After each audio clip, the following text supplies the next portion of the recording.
Oh, I I'll just thought say, so. I'll just say it. I'll Yeah. just say it. Yep. I have too much ass crack hair. Yeah, I do too. Um, I think there's I don't know if it's a Weidel thing or if I think it's an Allen thing. It's getting worrisome because I find I find my ass consuming things like a Venus flytrap would. Yeah, you're like lint and stuff that just gets trapped back there. Small animals and bugs Yeah, you're like, just how does a ladybug get in my ass crack? being digested in my ass crack. That's funny. You know, it's weird. As you were saying that, I was thinking about, I was like, God, where does all the hair come from? You know what I mean? Cause like, I'm not like upper body. I don't have that much hair. I have a little chest hair. I have barely any armpit hair. I don't know what's going on. Like Yeah. like that whole thing just, I think I evolved past getting any sort of armpit hair somehow. I mean, I have a luscious full head of hair and I actually have a pretty good beard now, but I Yeah. didn't. It took me a long time to get this. I'm fucking 33 years old. And how long did it take me to grow a full beard? It was a while. It was a while. I'm still trying to grow mine. I don't But know. Maybe but it's the like, do we grow hair in places that our body through evolution or our genetics through evolution go, those parts are exposed too much to cold? So it begs to make me wonder, as a generation of Allens and Whitels and so on and so forth, our predecessors, right, of right. our gene pool, did like our asses always just sit out in the cold? Like just our asses, not Just the upper part. Just like we stick our asses outside in the cold to shit or something. like our whole family's been bottomless for Yeah, generations upon like generations. we It's never wore possible. pants. It's possible. I mean, think about it. I mean, so there's there may be something to that evolutionary wise because I've thought it's like the whole thing as far as like long-term evolution, the reason our pinkies are shrinking is because they're just simply not used, right? Yeah, It's the same thing with hair. Like there's certain parts of your body that no longer need to be protected from elements. So through evolution, there's a loss of that hair. But for us, it doesn't make sense because from the waist down, it is just fucking bushes upon bushes. And yeah, what's crazy to me too, I was thinking about this as you first said it, was like, I was like, well, dad's not hairy. And then I was like, wait a second. Yeah, he is. It's just really light. It's really light blonde. yeah, Dad's arm hair is disgusting. I mean, it looks just like thick Cambodian brush, but just it almost looks like fishing line. It's like it's thick and it's coarse and it's just, but it's almost clear. It's yeah. translucent, and he's got hairy ass legs too. But he's also missing some parts of the body that are like us, where just are typically hairy on a lot of men, but just not on us. I feel like we just don't have this even um where I think a lot of guys, it's like spread evenly through their entire Yeah. body and it's parceled out accordingly. For us, it's just like everything ran to our legs. Like all of our hair got scared away from our upper body and just like fucking went south. It's weird. It's like, hello, neighbors. How are you? It's like, why are you not wearing pants? Oh, us Allens, we don't wear pants. Yeah, literally, it's like a family tradition over the course of hundreds of years. For hundreds of years, our family has never worn You pants. know what, too, though? Something to think about is that I think there's a point of which I have probably personally stifled the evolutionary process of creating any sort of generations beyond mine Yeah. that would actually reduce the amount of hair follicles from the waist down. And here's why. I wear shorts in the winter all the time. And it's because I'm so hairy, I get really hot. Like I only need warmth in my upper body. I do not need warmth in my legs. Like I think people think I'm crazy. Like if I go outside, even if it's like 15 degrees out, I only need a coat. I only need like a thick jacket and maybe like a beanie or something. But my legs are totally fine. My legs never get cold ever. Like, have you seen, if you've seen, anybody's seen the movie Teen Wolf with Michael J. Fox that Well, came out who in the hasn't? 80s? Who So hasn't seen there, Teen? there's many scenes where he transforms and he wolfs out and he's playing basketball, right? And he's bouncing the ball up and down the court, slam dunking on people, scaring people. Well, I just want you to take a mental image. If you can remember those scenes in that movie, just take anything from the waist down of Teen Wolf all the way to the feet, and that's what me and Corey have. Yeah. We're like Sure. upper half is just regular Michael J. Fox, and the lower half is Michael J. Fox wolfed out. Yeah. Like that's literally how we look. Like Michael J. Fox transitioning into Wolf. Yes. Like the point of which it's like kind of halfway in between. Right. Yeah, that actually I think there's some accuracy to that. I think Yeah. there's some accuracy to that for sure. Yeah. Yeah, we got the Teen Wolf gene. Teen Wolf gene. The TWG. Hey, have you thought about taking up new hobbies? Me? Yeah. I don't think I can afford any new hobbies at this point. Like I'm balls deep obviously in cigars, and then I just picked up bourbon. Yeah. I don't know why. What is there? Is there something out there that I should be aware of that would pique my interest, that would intrigue me to where there's no fucking way I could say no. And if you say it has anything to do with any sort of role playing game, I'm gonna fucking punch you in the fucking esophagus. I'm gonna explode your fucking throat with a roundhouse kick. Nope, you'll be pleasantly surprised. Corey, I've actually taken an interest. Oh, Jesus Christ, I don't want to know. And I feel like you're gonna be like, do you want to go to one of these flip this house seminars that they're holding at the Marriott Courtyard? let's start with something simple, okay? I actually started taking up building paper airplanes. The That one looks very aerodynamically sound. This one is a far flyer. It's not a stunt flyer by any means, but it does have distance and it flies straight. This is called the Dart. I also made this one called the Uranus Mega 3, which actually is a stunt plane. Is it the one that like flip and shit? It can do that, yeah. But I built this one because I wanted more of a stunt one. Yeah, I see that sharp tip at the nose. Yeah. And then this one is like, I think it's called like the Fado plane or something like that. Okay. And it kind of like, if you look at it from underneath, it kind of resembles that of a hawk. It looks like a pigeon. It's like a bird, right? It's kind of like a bird. Yeah, but where's its face? It's some, it's all left to the eye of the beholder. And then I made this one's called the Star Crusher, and this one's a fun one. This is a fun one if any of you guys are interested in like taking up a new hobby. Paper airplanes is pretty fun. Anyway, so I built. Does that one fly? That doesn't look like it flies. How much? So I got a serious question for you. The first one seems like the most practical, and I think it's because it's one that I've built in my in recent years.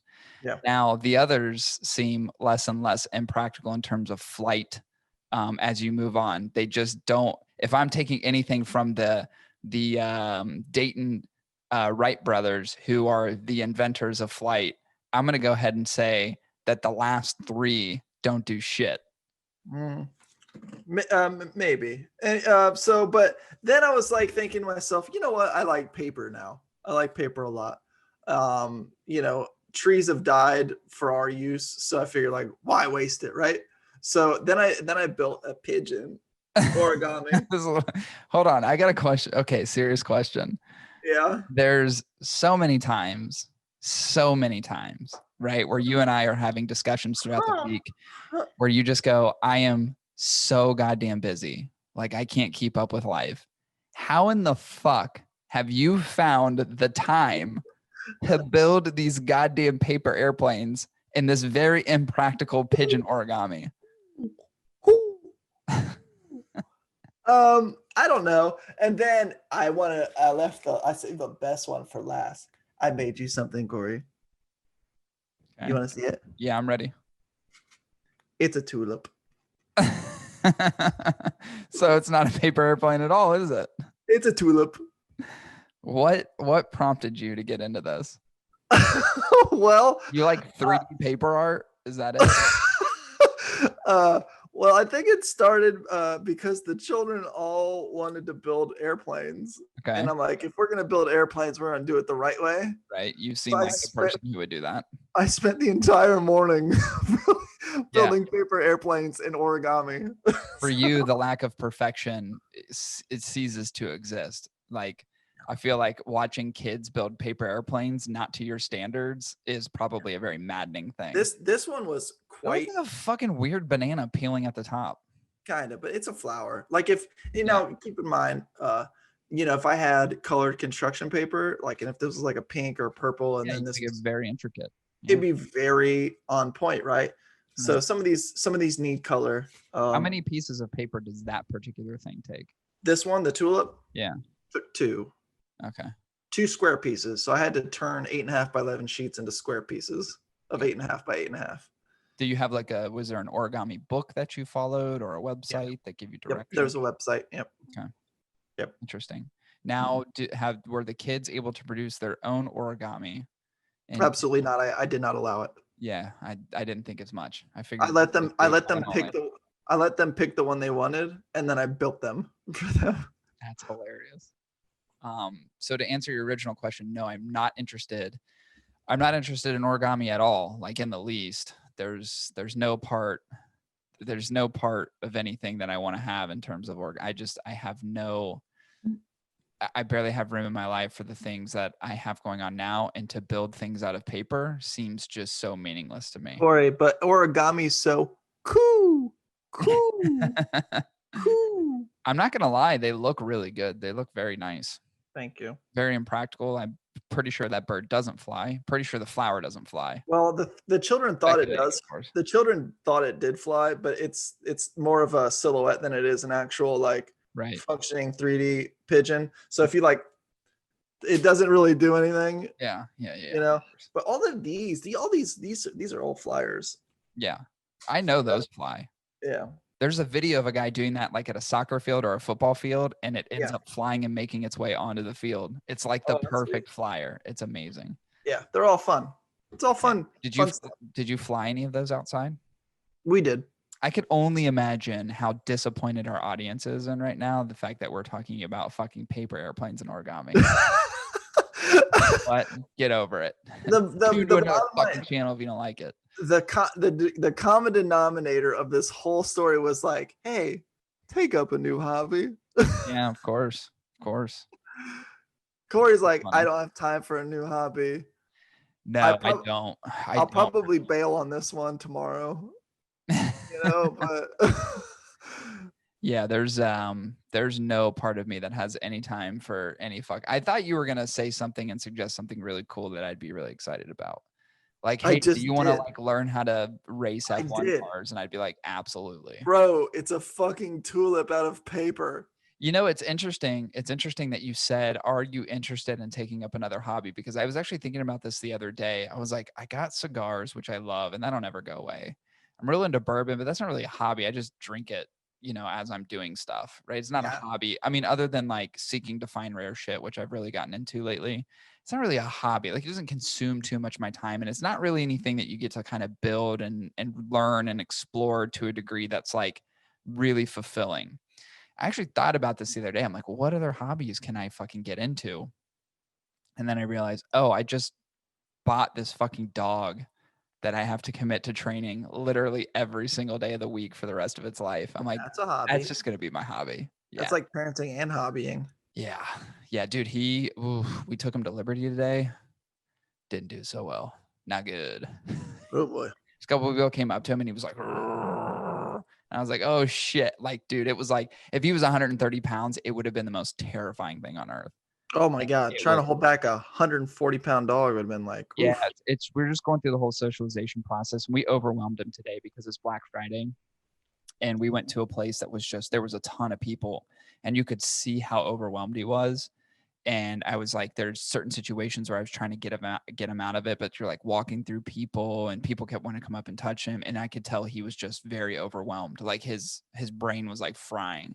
Yeah. And he really got defensive and very uncomfortable, and then so he started to take more of an aggressive stance, and I was like, all right, we've got to depart. I can't Yeah. keep him. It's not fair to him to put him in those situations at such an early age. So, and plus the whole thing is like him being out needs to be a positive experience, not a negative one. So we have to really kind of rethink how we integrate him with people around and all that stuff. So I have some ideas I'm gonna do, but yeah, he not the best day in terms of his socialization training. Poor guy. It was a little rough. Yeah. I mean, there's just some people who overwhelm him. Like people stand really tall over him. He's a fucking Corso. Even though he's a puppy, he still has those instincts. Like he inherently has that need to like not only protect us, but to protect himself.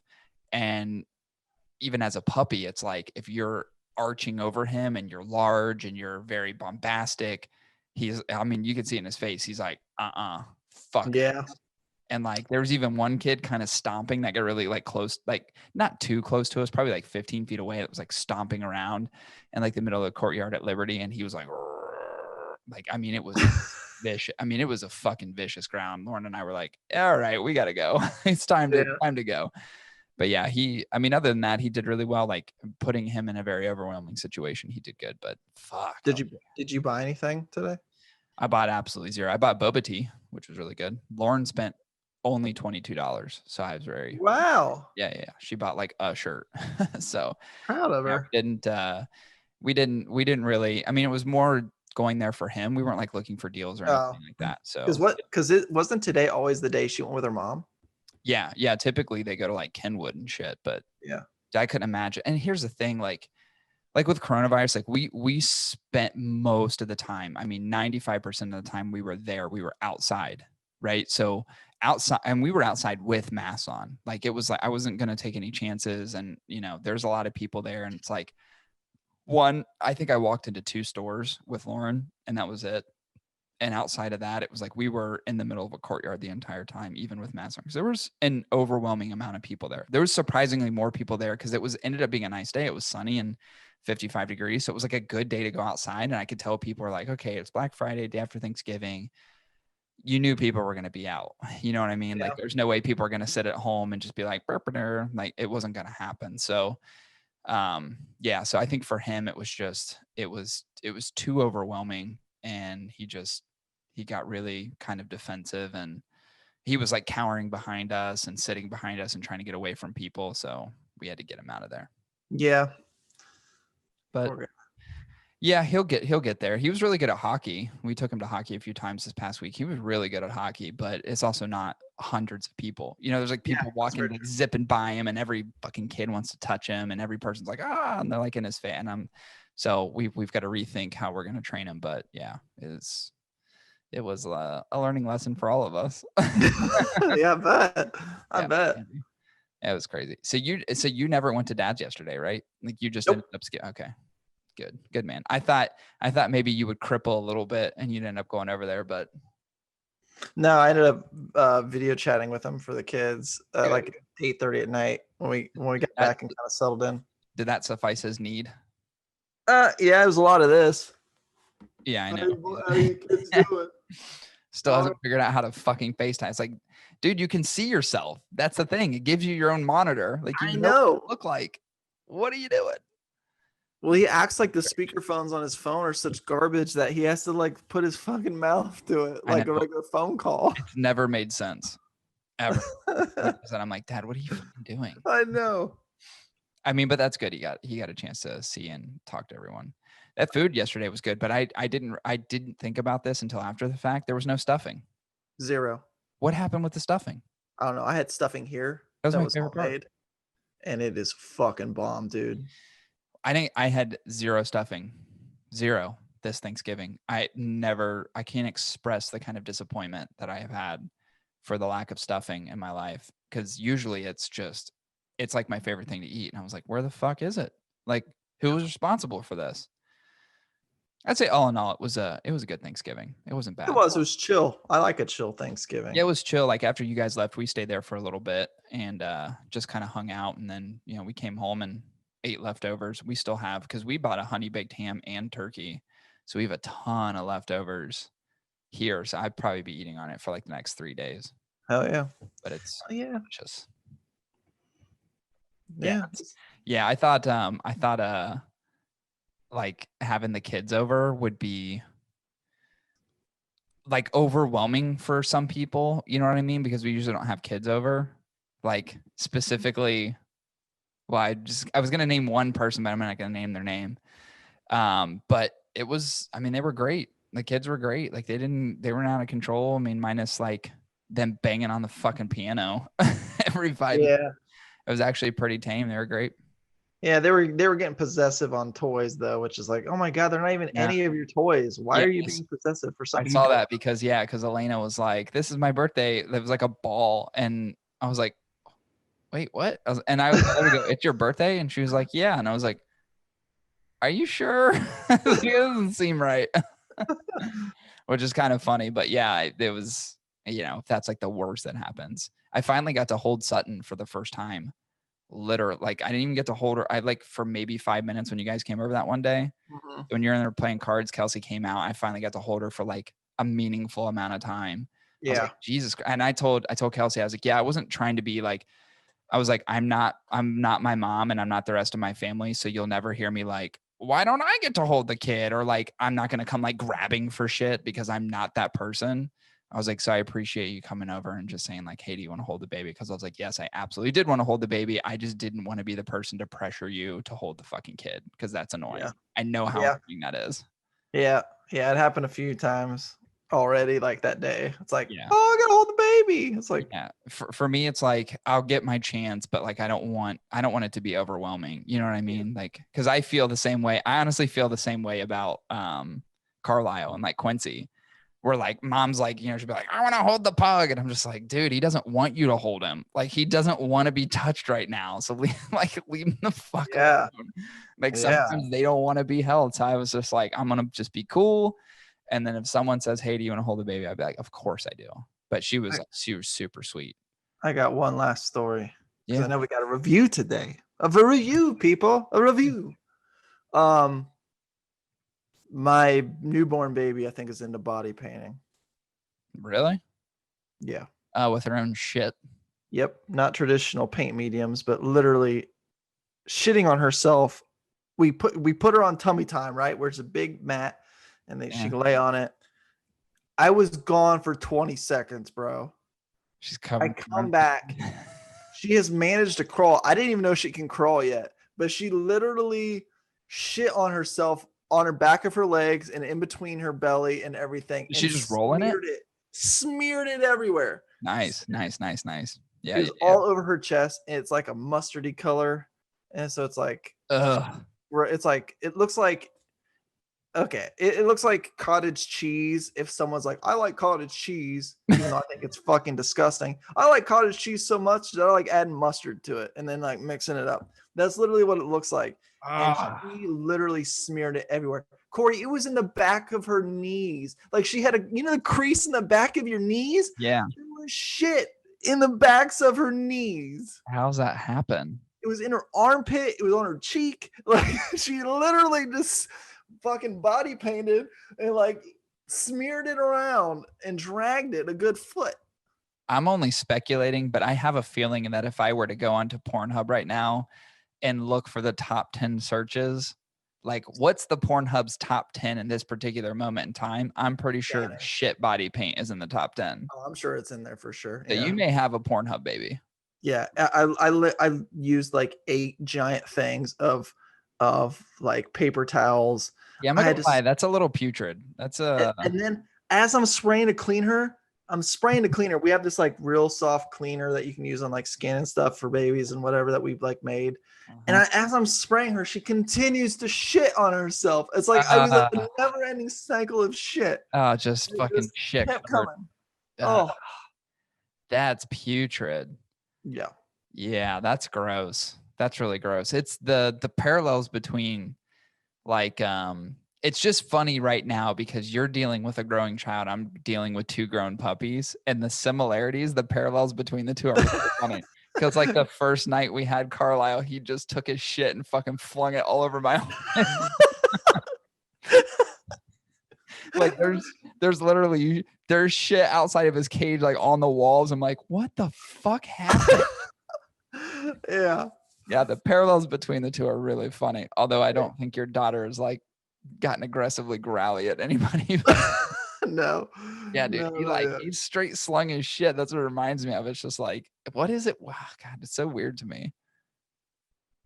Pissed Yeah, all over herself. That's there's stupid. worse. I mean, there's worse things. I'm sure it was funny, although you have to clean. I'm sure it was funny when you think about it. Like, how the fuck baby do this?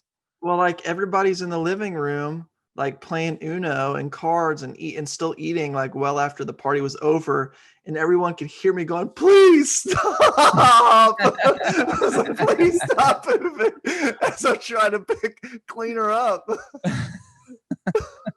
That's hilarious. How was your Kelsey side? Was it fun? Yeah, it's super chill. Like most of the people already left, and it's another small, family family get together. All right. Uh, so it was like really chill when we got here, and we're just hanging out. And I had a Yeah, bunch that's of good. stuffing and turkey, and yeah, it was good. It was real good. Yeah, the food has been minus not getting the stuffing, which I'm severely disappointed in. Like food has been awesome. And I've not, it's weird because I even thought about yesterday because Lauren said the same thing because we got home and we were both like later that night, we're both kind of hungry. We did some things when we got back, and took the dogs for a walk, but we're like, man, I'm kind of hungry. And I was like, usually Thanksgiving I'm not. But I realized like I only had one plate of food and it wasn't even that big at Debbie's. Like I had a little bit of dessert, but not that much. I had like a piece of cake and some of those cinnamon rolls. That was it. Like, I didn't really fucking eat that much. I don't feel usually right now, I'd feel terrible. I'd Yeah. feel just super fucking bloated and disgusting and like, God, I'm not gonna eat for days. And yesterday I was like real chill on food. I didn't eat that much at all, which is Yep. not like me, but I prepped myself too. I prepared myself and got 2 workouts in yesterday and still I didn't feel the need to eat a lot. I don't know. I kind of got full a little fast too, so who knows? Yeah, that's true. The only bummer for me, and I thought about this yesterday because I kept seeing people post, like friends of mine were like posting pictures of turkeys that they were smoking. And I'm like, fuck, why didn't I do a smoked turkey? Like, why Dude, did I that'd not be do that? amazing. Could you imagine? And it's not hard at all. Like a smoked turkey would have been, I could have easily done that. It was a decent enough day to like put something on the trigger and smoke it. My neighbor was doing it, and I had friends like posting pictures of them doing it. I'm like, fuck, man, I just missed the boat on smoking a turkey. Why did I not do that? That'd But been really good. yeah, I don't know. I just never even thought about it. I didn't think about it until after the fact. I'm like, dude, I have this fucking great smoker. Why in the hell did I not smoke a turkey? It would have been perfect. Yeah. But yeah, Yeah. unfortunately, opportunities missed.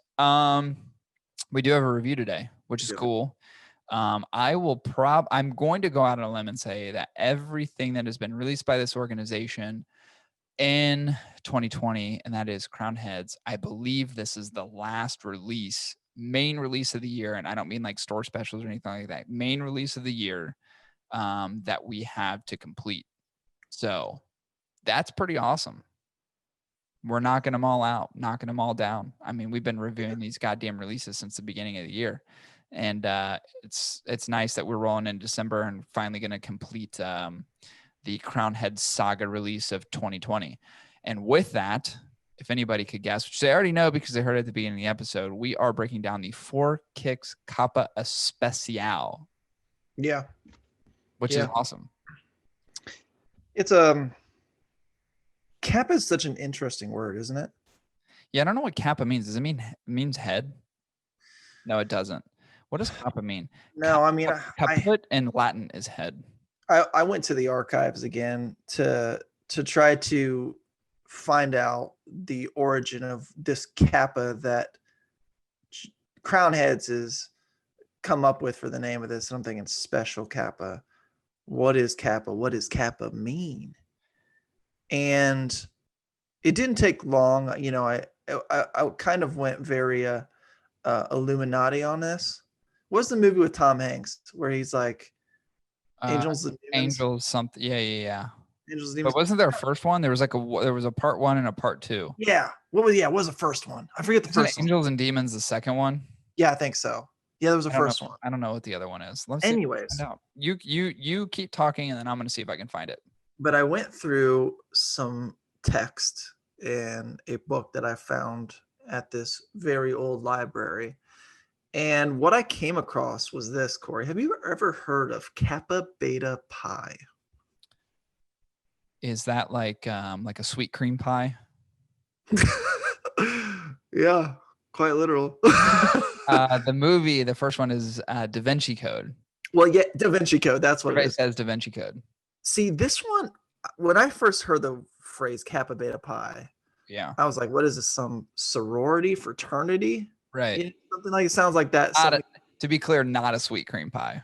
No, I, But it was like, okay, well, what is John trying to say in this? What is he trying to say? Is he trying to speak to the college kids? Like, hey, college kids, you need to be smoking cigars. Like, we're part of Kappa Beta Pi, right? Um, right. uh, but it's actually not about college students. Kappa Beta Pi, Corey. Kappa Beta Pi is actually a secret society, best known for its Wall Street chapter that is made up of high-ranking financial executives. And the purpose of this organization is largely social and honorific, which sounds great. The Masons said the Sounds like same the thing. Masons, fucking Yeah. liars. Like the Masons don't do other crazy weird shit. Come on. Apparently, this group meets like once a year. This Mm. black tie dinner sounds like Mason, sounds like super Illuminati shit.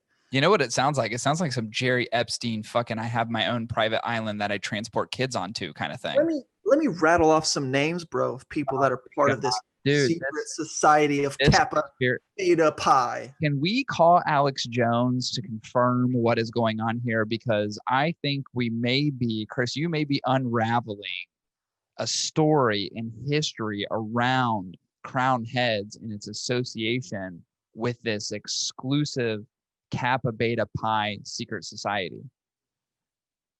Yeah. Let's rattle off some names. Some of these names you might recognize, some of you might not recognize. But here's the point of this. Almost all of them are billionaires. Mm. Let's start with the number one that probably everybody can kind of know who it is. Jeff Bezos? Michael Bloomberg, Oh, former New York City mayor. total cunt. Keep going. Total cunt. Yeah. James Kane, former CEO of Bear Stearns. We've got Nigel McEwen, former president of Merrill Lynch. Australian. Yep. Then we have Richard Grasso, former head of New York Stock Exchange. Sounds like a corrupt individual. Mark Lazary, CEO of Avenue Capital Group.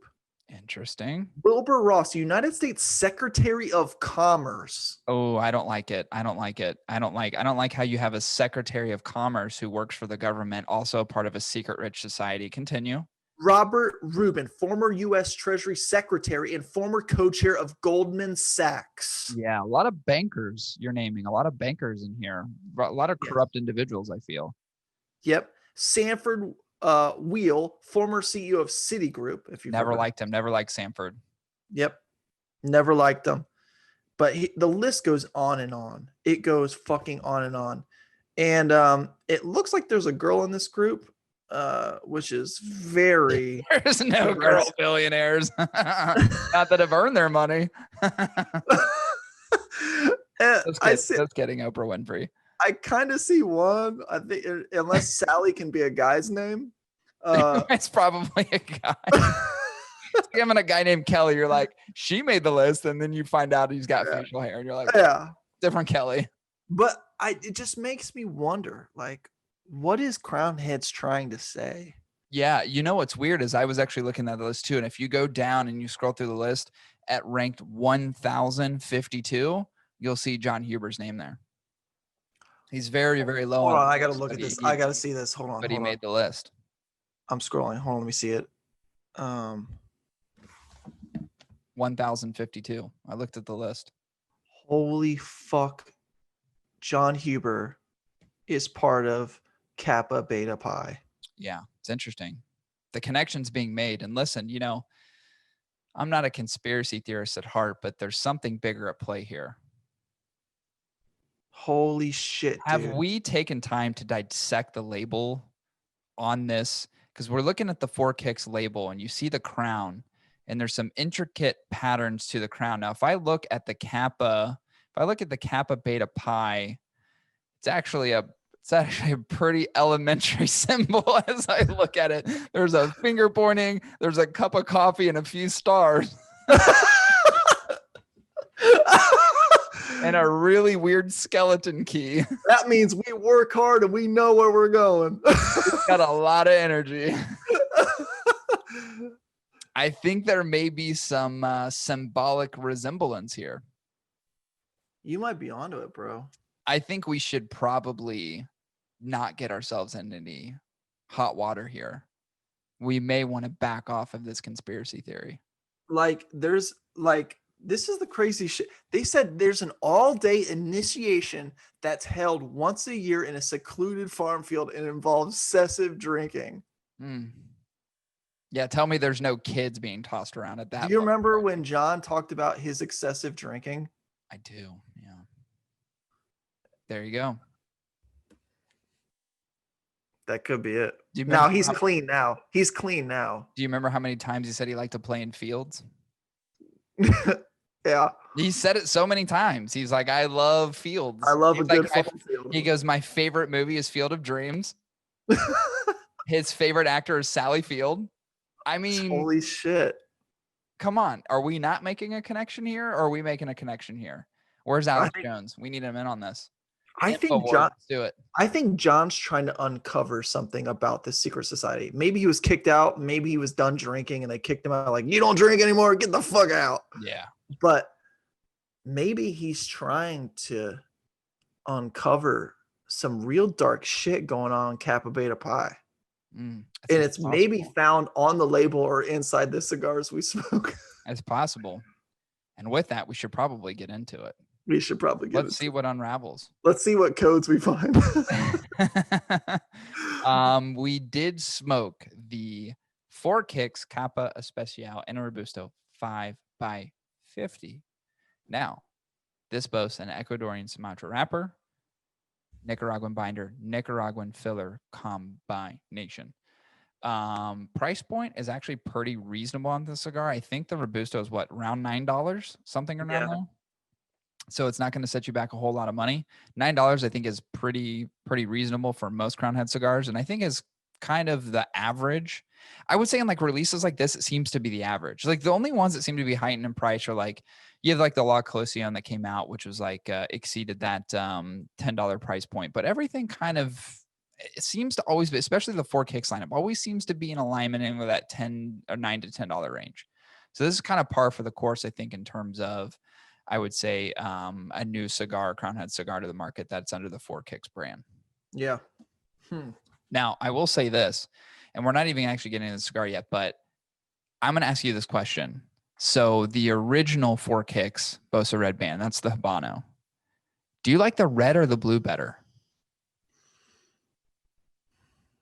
I think I like the blue.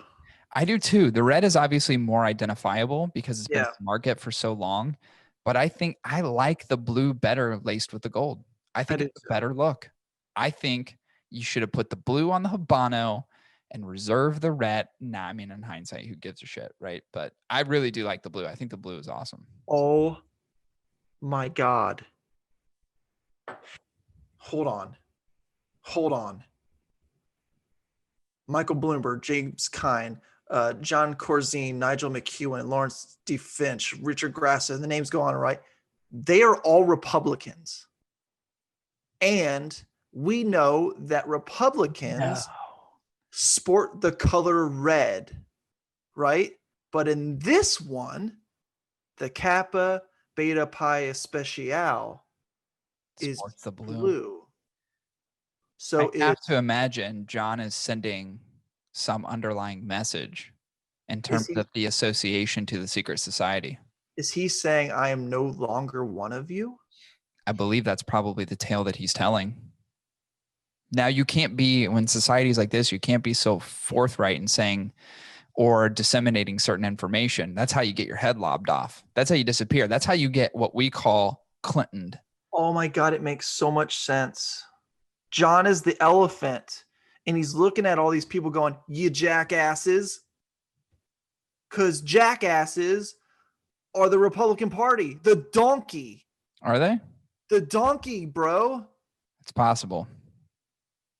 Holy shit, dude. I can't remember which one's the donkey or the elephant, to be honest. I'm not going to speak to it.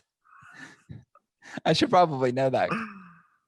But I'm pretty sure the donkey's Democratic. Wait. I think the donkey is Democratic. I think it is. I'm sure it is. So wait. So what are we saying? John thinks he's the jackass? I don't know. Yeah, Democrats are donkeys, Republicans are elephants. Oh, that story continues. All right, let's get into the breakdown of the cigar, shall we? All right. Interlaced with a ton of releases, obviously in 2019. The story that has been told, whether you believe it's real or not, is that the wrapper type of this. So if we rewind back to 2011, when John Huber decided to break off on his own, him and Mike Condor, they're gonna make Crown Heads. They got to release a new cigar right into the marketplace.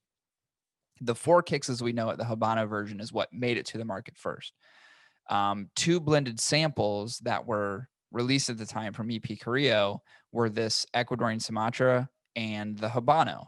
The Habano is the one, obviously, as I just said, made it to the market. The Sumatra was the one that was denied and declined by Mike Condor and John Huber, although I think it was more favored by EP Carrillo.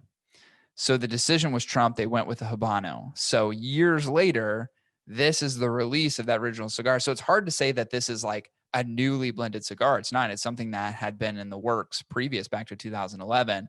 And this is just its reintroduction into the marketplace. Or I would say it's introduction in the marketplace, but reintroduction as far as like a blended sample. So that's the story that was been told. Do we believe it? Not for a Should fucking you? second. Should you? I don't know. Not for a fucking second. Yeah, I'm not sure that we should. But either way, we're here to break down the cigar, subtracting its story from this whole effort. Yeah. So let's get into it. Chris, and the Capa Especial, the Four Kicks Capa Especial. What did you think about the construction on this cigar? I mean, it is pretty, man, especially sporting that blue label, man. It's kind of like with the Sumatran, it's kind of that milk chocolatey look to it. What was interesting is mine and probably yours as well.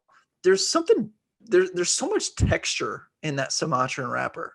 Like it's bumpy, it's kind of wavy, it's Yeah. not pristinely smooth, right? It's got some grit to it. Grit that I would see with like big Connecticut broadleafs, right? Or like a San Andreas.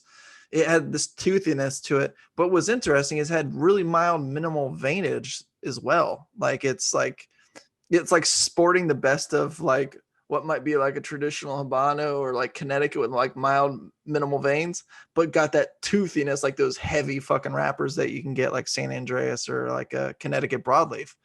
The other thing is that it wasn't overly packed either. It was well packed, but you know, there's a lot of Crown Head cigars that I could say in complete confidence, especially some coming out of my father factory, where they're fucking packed to the max. Yeah, there's a density to them. Like you could billy club someone and probably kill them with a cigar. That's traditionally not indicative of VP Carrillo cigars, though. Like as much as I smoke in terms of like the La Historia, I just smoked. Spoiler: have be a review coming up. The Pledge the other day. Smoked the Encore Majestic and other things in the EP Carrillo lineup. There never seemed to be super dense. There seems to be like there's a method to the madness. I feel in terms of like how densely packed they'll actually make a cigar. Most of them are pretty light in the hands. They don't always seem to be overly dense. Not like so. If, like earlier, I used the example like the La Closion in terms of pricing. If you feel the La Closion, it feels like a baseball bat. That thing is very fucking heavy. It's very dense. Yeah. That's not what this cigar is. I agree with you. Yeah, it's moderately packed, but it's got a little give to it, and it is light. And I think it was a beautiful cigar. I mean, the cap structure was really good on it. I love the Vitola. It is a very nice looking cigar. Yeah, agreed. I would say I agree with you in most things. The only thing I don't agree with you on is, and this was just in terms of sample that I smoked, obviously vastly different from one to another, is that mine was actually very veiny. I actually wrote in my description, looks like the arm of a dehydrated physique competitor. There are an immense amount of fucking veins in my cigar. But I will say this, like I actually appreciate, and one thing I a characteristic about this cigar in comparison to like other images I've seen of like people smoking this and even other compas that I've smoked in the past. I've already smoked this cigar, by the way, like Yeah, same. many, many times. This is the first time I'm reviewing it. One of the things about the cigar that I thought was different about this particular sample is to me, it seemed a lot darker. And I don't know why, in comparison to the others, this one seems so much more of that rich chocolate than it did more of that like medium chocolate look. But it was very dark. I mean, like air on the side of a Maduro dark. But I do one of the things that I got at, which I really appreciate, I actually like you said, I think you said it perfectly, is that it's very textured. I actually like about that because there's a rigidity to the wrapper that I really kind of liked. And I like the grittiness of it. And I like the toothiness. I like wrapper types like that. One of the reasons I like them is that typically that like thicker, toothier wrapper, I just love the way that it burns. Sometimes Yeah. it doesn't burn great in terms of consistency, but I like the richness of the burn and I like seeing that thick wrapper. And this had exactly that. So from a construction perspective, minus that just the fact that there's just it was fucking Vein City. I thought Mhm. it was really, really good. Constructed really well. And I actually made a note that the cap structure on the cigar was fucking on point. It's something that I look at all the time when I look at the cigars, because to me, like the way that the cap placement is in terms of how you cut the cigar and where you cut the cigar at and those defined lines make a big difference in terms of like, is something going to unravel? Is it not going to unravel? And I've been really utilizing my straight cut more and more and more and more and more. Like Same. I've been a V cut advocate for a long time, but I really like using the straight cut and just really clipping slightly on that top cap. And sometimes the cap is it's placed just so nicely that you can just flick it off with your thumb. This is one that I happened to cut, but I cut it right on that line, and that line wasn't wavy, it wasn't wonky, it was perfectly straight. I don't know, I'm a sucker for a great cap structure, so it was worth me noting on this cigar. So I thought the construction on it was fucking awesome, which I'd expect nothing else from EP Korea. Yeah. You like good head. I do like a good head. Mhm. Yes. What did you think about the burn? I think equally like the construction, I thought the burn was quite amazing. I think it lends itself to the wrapper and as well as the Vitola. Like it burned really evenly. It never ran. Um, it had this kind of like medium dark gray ash, which is I don't necessarily know if always like noticed that about the four kicks Right. like before, but mine like mine at least had kind of a darker ash. I don't know if yours did either. Yeah, it And I was know a that dark gray and flaky as fuck, dude. I'm still wearing super it all over flaky. my goddamn shirt. Yeah, and like I know the fillers didn't change, but it's just something I noticed that I was like, oh, I didn't remember that. But maybe it's because the Sumatran wrapper on it. I don't know. Maybe that like changed up the contrast. I don't know. But it was a good 2-3 puffer. Like, and I'd say probably more on the side of two. Like you could take two quick hits on this and get a great amount of smoke production on it. And it was super airy. It had like the perfect amount of airiness to it. Where I think from the slightly under bunching that they did on the blend and the construction, it was just like an effortless smoke the entire time. Effortless. Never an issue. Not once. It never went out on me. Never had a run. Burns easy, easy draws. I thought the burn was equally just as phenomenal as the construction was. Yeah, I had a slight tight draw, but nothing that was like a huge hindrance, nothing that was a barrier or an obstacle in smoking the cigar itself. Yeah. But what I like to always point out is that sometimes you have a tight draw, and sometimes with that tight draw, you have, I'd say, less than stellar or subpar smoke production. This is one of those ones where the draw was a little bit tight for me, especially up front, like right when you're getting the introduction of the cigar. But the smoke production was amazing. This Mhm. cigar was awesome. Just insane amounts of smoke. I have a whole garage filled with it right now. It Yeah. is, I thought was absolutely wonderful.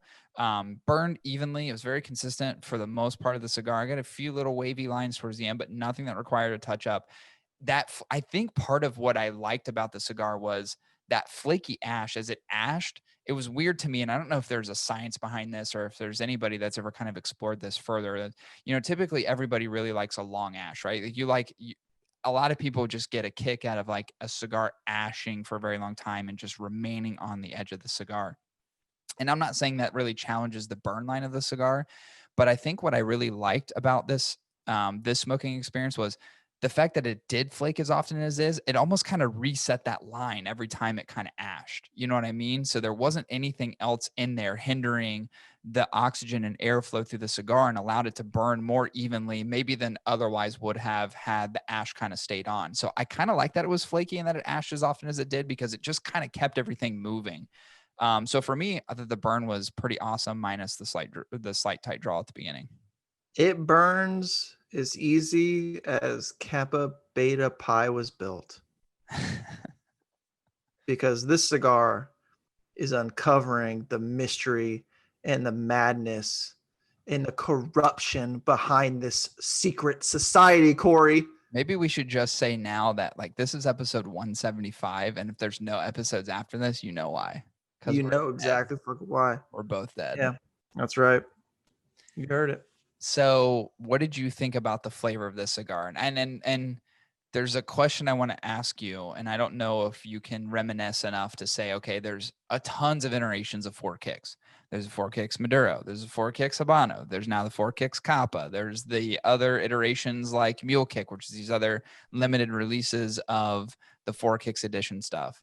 How Mhm. did you like this cigar? One, tell us what you liked about the cigar, but what did you find in comparison to the other things that have been released, the other Four Kicks iterations that have been released over time? There was similar flavors from the Four Kicks lineup, mainly just the regular production line that I was like, oh yeah, that tastes like a Four Kick in a lot of ways, right? What in one of the main characteristics that I got from it that is indicative of what I would say is like the traditional main production of the Four Kicks is the strong amount of bitters and medium spice that comes along with the filler. I think the Sumatran on this one brought a little bit more woody and nuttiness to it, which I did enjoy, but I don't think it was astronomically an improvement on top of a previous Four Kicks like regular release. Like I've always cherished the Mule Kick, the Four Kicks Mule Kick. It's almost like anything from 2016 on has been like, Dude, woo, buddy. the 2018 Mule Kick is still my And mouth. the 19, which I believe had the Sumatran wrapper The on it, 19 is fucking incredible. like Yeah. I immediately began to judge this one to the 2019 Mule Kick, you Right. know, just to see if like are they going to be similar? I don't think they are at all. In Not in fact, the least, really. I felt like while I got this similar notes from the regular production line where I was like, yeah, that's a Four Kicks. That's the innards of a Four Kicks. I feel like it was still missing something. I'm not sure what there was very strong bitterness in it, like up front, and I'm like, change change to something else. like, uh, and it had a good amount of spice, which I totally love. Like I love a spicy, peppery cigar, which I think that gives you in this one. Um, but I did struggle with the flavor for the good half of it. Like a good half of it, I was really struggling with it. I was like, oh, it just needs this, or it just needs like, I don't know, maybe it needs a creaminess about it, like something Yeah. to really smooth it out. It did kind of mellow out. That's different than smoothing out, in my opinion. It did mellow out with the harsh bitterness that I got in the beginning, like half. Um, but it was still kind of a challenging flavor for me. It was very one note. It's very Four Kicks just. Um, um, but yeah, it wasn't overly wowing. It was kind of like, well, it tastes like a Four Kicks to me, you know, which is with a slightly different wrapper, which to me didn't lend as many different variations as I was hoping it would with the Sumatran wrapper, which I love. So I think it was a bit challenged. I think it was missing something. It was decent flavor. And I think the aromatics from it were kind of interesting versus like what I was tasting. But I just felt like it was just missing one one additional flavor note or something. Okay. Maybe it just didn't offer up enough complexity for you. Yeah. So I thought this was strange because what I didn't anticipate about this particular smoking experience, because I'd already had this cigar before and I was challenging myself not to reminisce too much about the other times that I've smoked this. I actually got a nice bit of pepper up front, which I don't think is overly characteristic of this cigar most of the times. I actually quite enjoyed it to the point where it made my tummy turn a little bit. Um, Not as much as some other cigars that I've had that certainly brag and boast about how much spice they have up front. But I kind of liked it as like a preamble to get into everything else. I thought it was pretty good. Um, One of the things that I like about it for me in a transition from a little bit of that spice up front, it kind of gets earthy and it gets a little bit smoother and creamy. There's a little bit of sweetness, which I think you get from that wrapper type, and it's pretty woody as well. So I think there's like a woody sense that's pretty Yeah. prominent in the cigar, which I actually really enjoyed. Um, One of the things I liked as well is that like in the second half of the cigar, those things, those characteristics that I like and the complexity I like between those flavors is really amplified on the retrohale. So one of the things that I did, and I think is probably why maybe it's going to sound like my experience differed far from yours, is that I literally spent the entire second half of this cigar retrohaling it. I wasn't really going back and forth like I usually do just to try to understand characteristics, not retrohaling. And then, okay, I'm going to retrohale every single puff. I get to the point where I enjoyed the cigar so much and mostly that woodiness that I got Mhm. that I just kept retrohaling the cigar, which is probably my nose is bright red right now. I just kept retrohaling it because I couldn't get enough of that. To me, it was very complex and it was very dynamic. But I think it's probably because the differences in the smoking experience overall. I spent the majority of the time retrohaling the cigar because that's where I got a lot of those really good, impactful, wonderful flavors that I Mhm. could definitely see are more subdued if you're not. You know what I mean? So Yeah, and yeah. so for me, I actually really like what the cigar had to offer. And really, again, it was like almost at that 50% mark. It was like all that stuff began to amplify. And so where before, if you're being challenged by like, there's just not enough of this, and maybe there's not enough of that. I think on the retrohale, which is a pretty easy cigar to retrohale, it's not one that's going to blow your face off.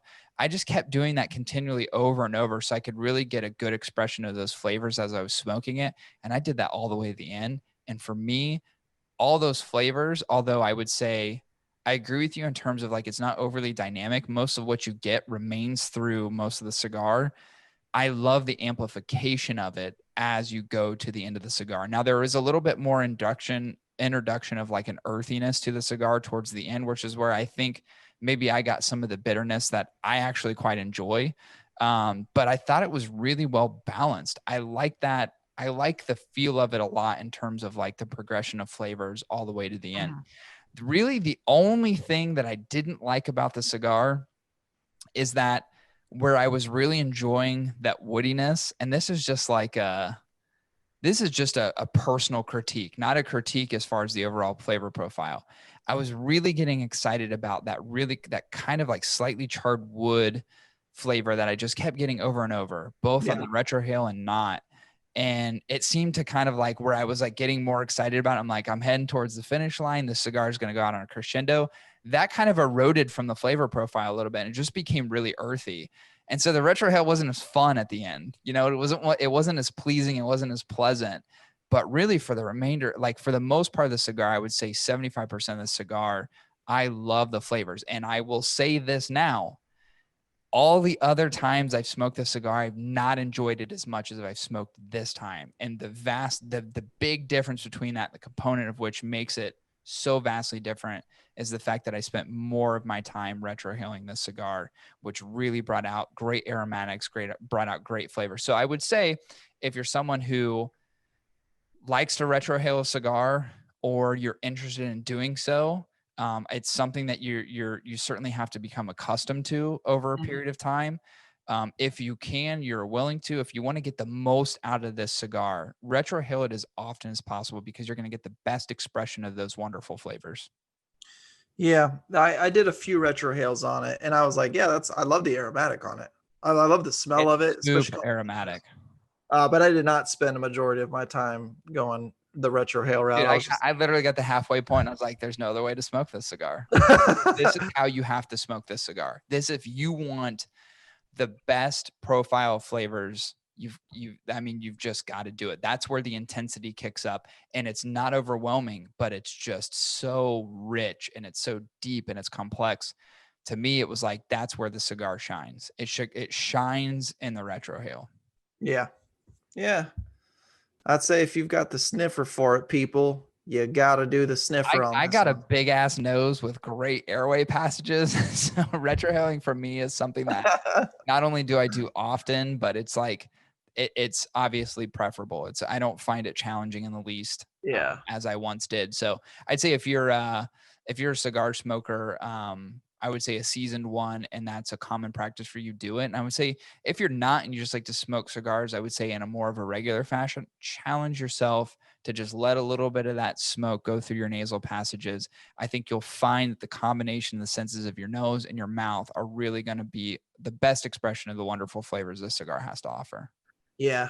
And if you need tips on how to retrohale, sometimes I like to tell my students, like you got, you like, I just spit all over my laptop. When you make that noise, Yeah. that's you pushing your tongue to the roof of your mouth. When you do that, you actually force air away from the esophagus and through your nasal passages.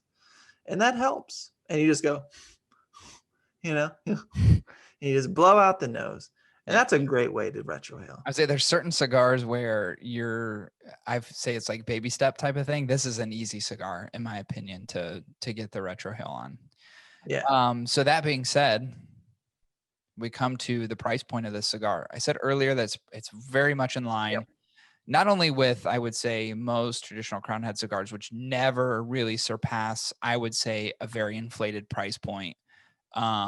This one landing right at that average. You're gonna pay $9 to $9.50 for this cigar. Chris, what did you think about the price overall, given the experience? For me, I thought it was a little high, but it was still one of those highs where it's like I've got some toleration. I've got some tolerance for that. I thought the price point was good. It might be a little high for me, but I thought it was. I think it was in the ballpark. It was in the ballpark of where it should have been. So I Okay. was good with the price. Yeah, I'm good with the price too. I think it's not only in alignment, but just given how much I really like this cigar, and it's not my favorite crown heads. I would just come out and say right now, I'm not sure that it would make the top 5. I don't even know if it'd make the top 10, but that's also amongst really good cigars, right? But for me, I kind of like the fact that it was like such an easy type of approach cigar. It's like the first time, it's like the first time you get a hooker. Like you're timid, you're filled Mhm. with anxiety. How's this experience going to be, right?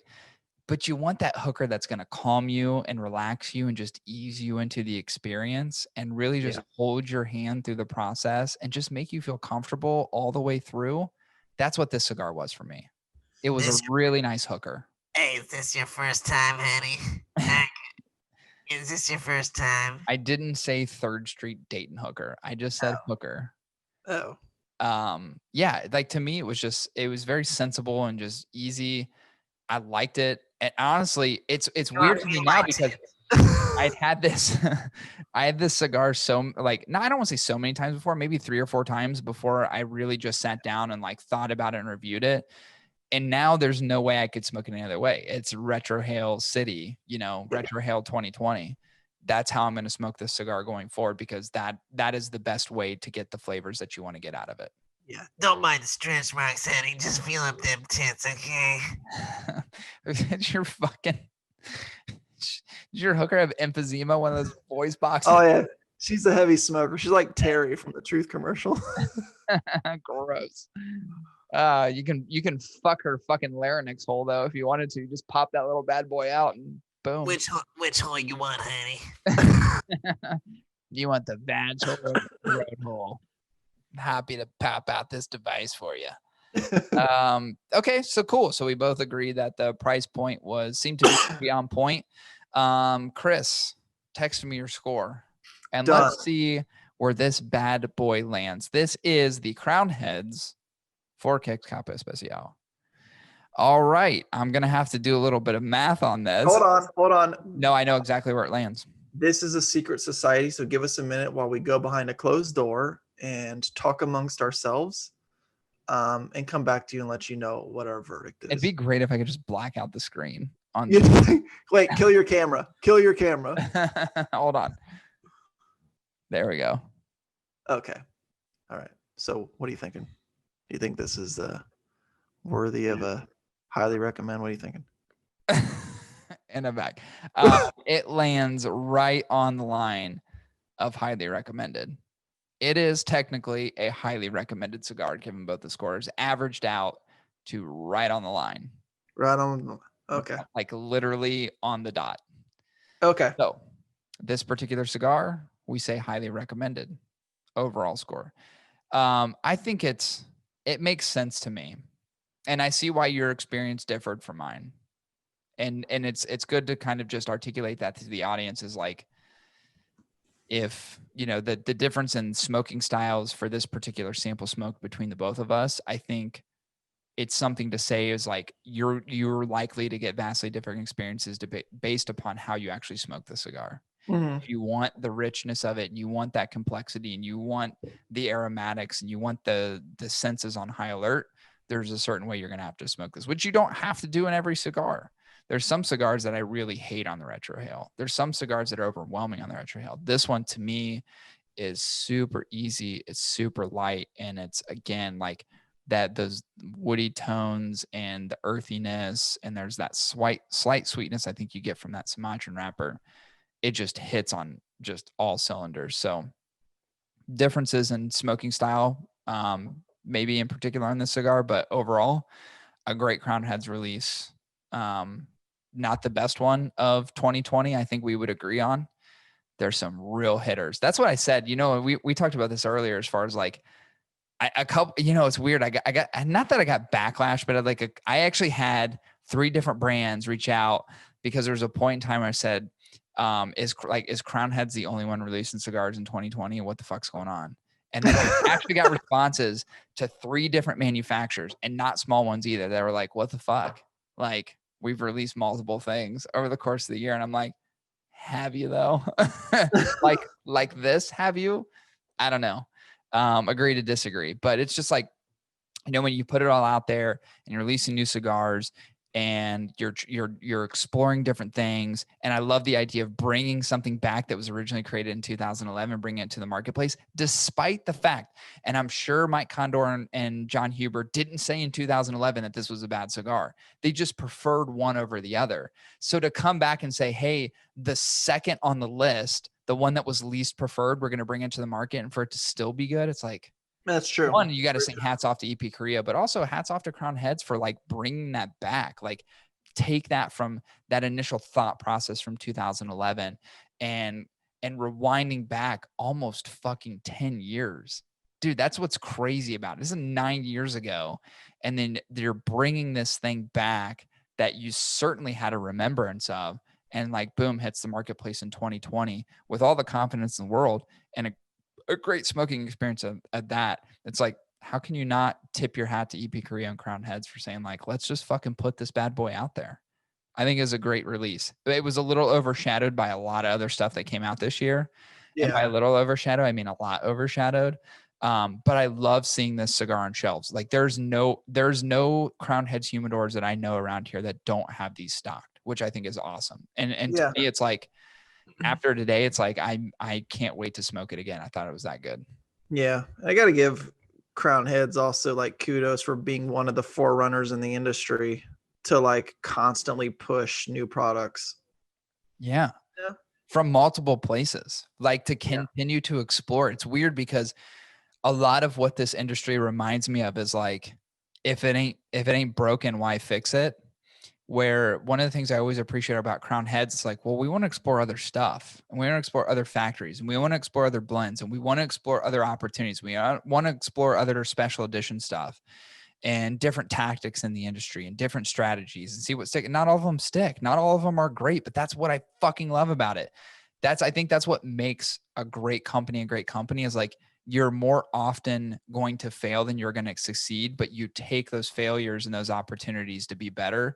And Crown Heads, not only with the release of their cigars, but what they are as a brand, continues to do that. It's like, it's this great evolution of a brand over time that just gains more notoriety because is it honestly an organization that's willing to take a risk and willing to take chances, where a lot of them are like, this is how we've been doing it since blah, blah, blah. And we're going to keep doing it the same way. And it's just like, all right, boomer, enjoy it. Like, we'll see how far that gets you. So I don't know. I love the innovation and I love just the continual exploration. There's no other brand, honestly, and this isn't a fucking dick rider thing. and it has nothing to do with like relationship or anything like that, but it's like I genuinely get fucking hyped to no degree when Crown Heads releases something new, even if I don't like it. And there's times where I'm like, yep, that was a miss for me, and it happens. But I still get excited about the release because I know it's something that's just going to be dynamically different from anything else. And that I appreciate that to no end. That kind of exploration and just putting it all out there, I think is awesome, because a lot of people go into safe mode a lot of times when they're producing stuff. And it's just like, to me, that's just, I don't even want to say it's the easy way to do it. It's just kind of like the safe way of doing it. So Yeah. You're right. anywho, I felt good about that last. I felt like I gave a lot of energy in that last. Yeah, I didn't even want to 30 say anything. seconds. I just kind of like wanted you to stay. It felt good.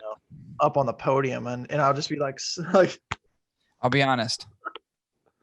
I owe it to this guy. That man. I owe it to that man. Is that Giuliani?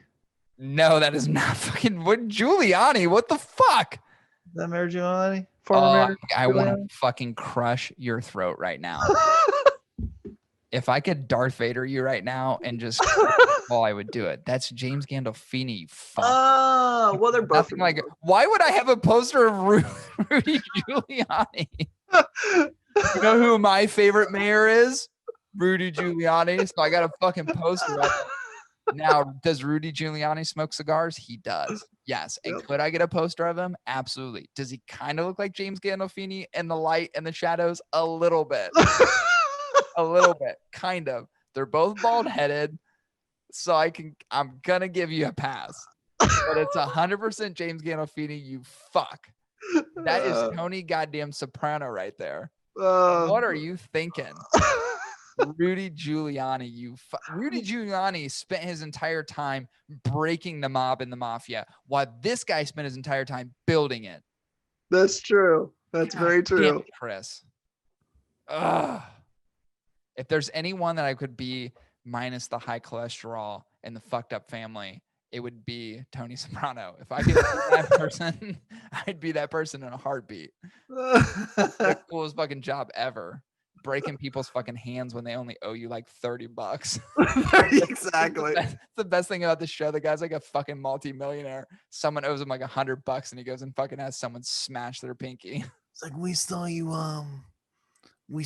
took one of those packs of Orbit's gums from our delivery. Why you taking? It's funny because there's so many of those learning lessons in the show. Just like, it's the principle of the matter. It's not that you cost me anything. It's just the principle of it. And for that, I'm going to smash your fucking head. You think that pack of Orbit's gums was yours just because you're delivering it? You think that's payment? That's for our client, you piece of shit. Put your goddamn hands on the table. Smash with a ball peen hammer, man. Yeah. Over Orbit's gum. Which, by the way, I know you're into like weird, shitty anime shows. But if you ever actually want to watch a big boy show, watch The Sopranos. Do yourself a favor. Do yourself a favor. You want to learn life lessons, watch The Sopranos. I've watched it twice all the way through. I think I'm going to start the third time soon because it's on Hulu right now. I got rid of HBO, but it's on Hulu. And I'm like, I think I got to start Sopranos over again because there's just the lack of material right now on fucking streaming platforms is atrocious. Yeah, it's a little rough. I'm watching Fargo, the season with Chris Rock. It's actually pretty good. It's actually really good. But it's like I gotta wait for the episodes to release like one week after another. Two that I gotta catch up on.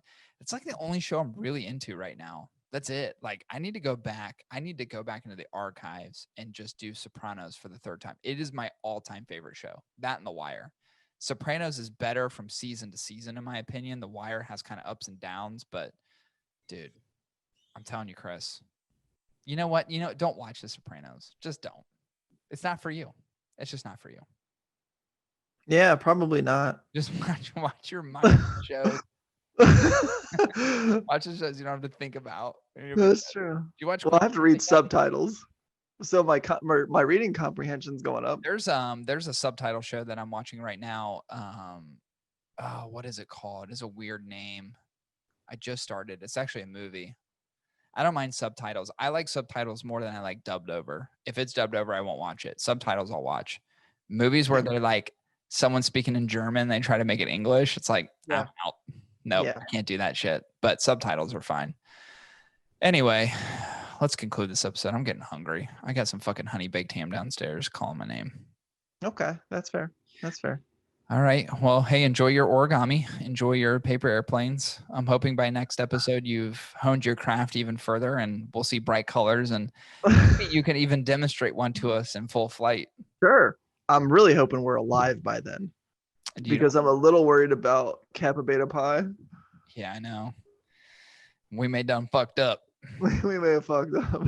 Yeah, I feel like that's gonna be that may come back to bite us in the ass. They're listening right now.